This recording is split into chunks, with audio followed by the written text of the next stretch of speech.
waaqayyo dignu ni jaramale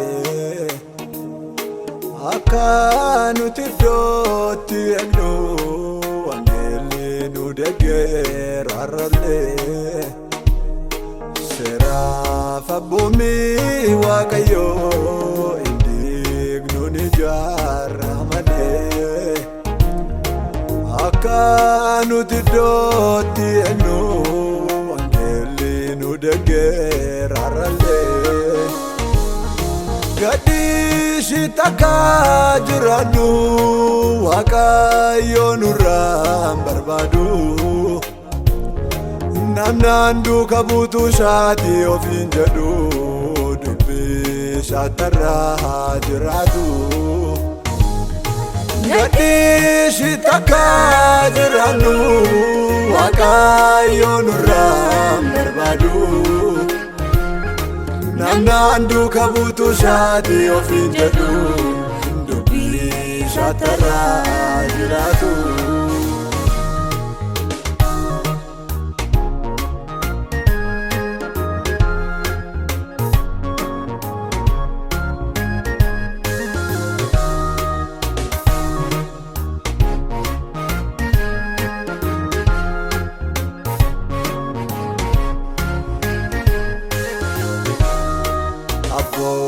min kurnana rayu inaf nega mukaba shamni goftango omina infudatina barshisa soba abbo min kurnana rayu inaf nega mukaba shamni goftango omina infudatina barshisa soba kana feshera musheda ishani shabichaftume ubadala labdoni barara dubbicha walin makiname kana feshera musheda ishani shabichaftume ubadala labdoni barara dubbicha walin makinane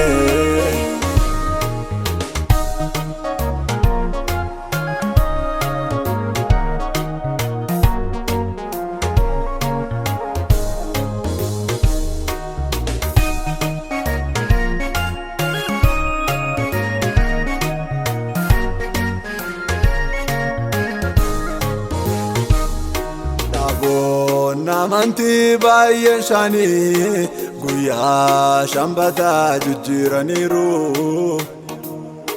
jalqaba torbanirra waaqessuuf walii galtee godhataniiru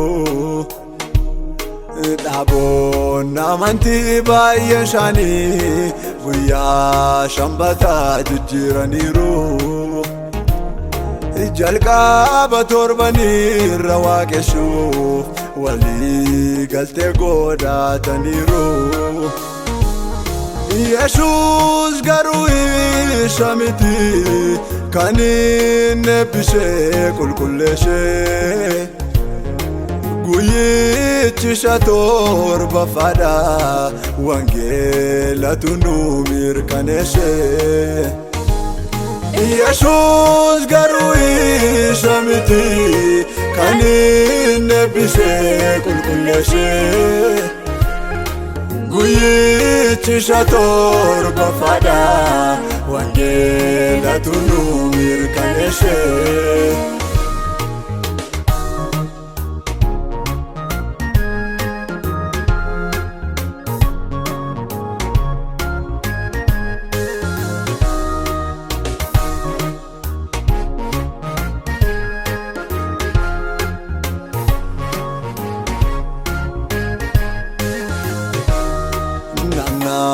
goftata manera jedhe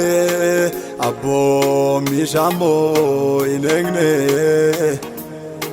sobduudha dhugaan keessan jiru ofuma malalla bamale namnan goftata manera jede abbo mishambo inegne sobdu dadugan keshanjiro ofu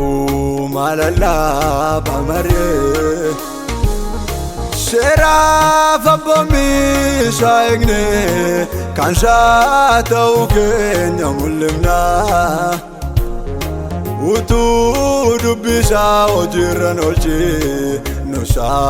basaka miti jedamna Sheraf abbo mishagne kansha tauke nyamulimna Utu dubbisa ojiran olchi nusa basaka miti jedamna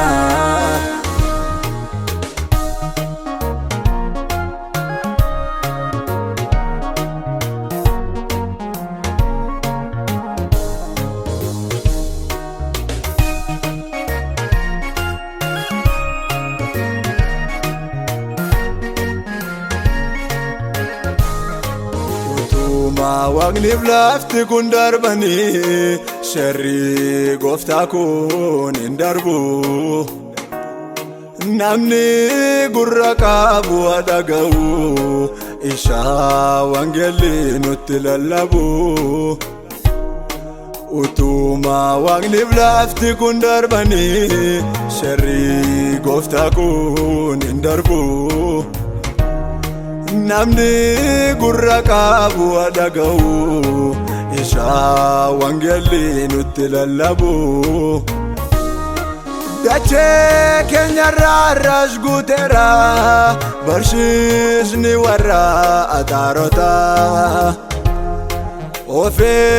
gadda shamni waqa inna mansunfa keshe dubbata Dache kenya rarras gutera barshisni warra tarota Ofe gadda shamni waqa inna mansufa keshe dubbata